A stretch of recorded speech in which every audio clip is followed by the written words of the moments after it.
Christmas Tera Changa Kiche Kantaga Oh Sumodung Egam Ramsi Boro Boni Jangnao Vimenji Tengala Christmas Chantaga Longsha Longsha Boso Mintinga Tenga ofi bono ofi ede rosa jipok tagapu Sontuka ni mondo puna Bethlehem yellow na Krista bokcho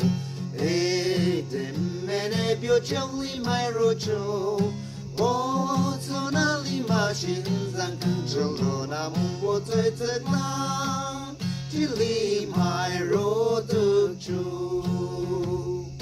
Christmas Chanta Galungsha Lungsha Bozo Mintinga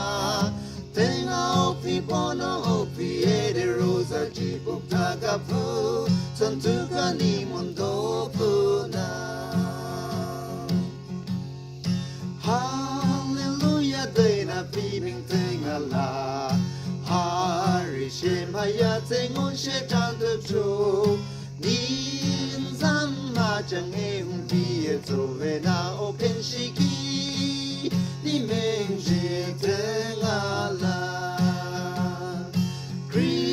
Christmas Chanta Galungsha Lungsha Bozo Mintinga Tenga Opi Bono Opi Ede Rosa Jipok Tagapu Santuka Ni Mondo Puna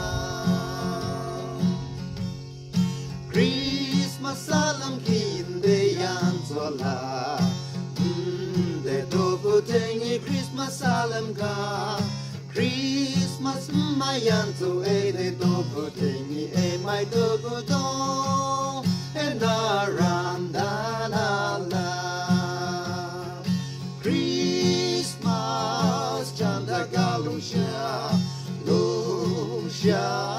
Bozo Mintinga Tenga Opi Bono Opi Ede Rosa Jipok Tagapu Santuka Ni Mondo Puna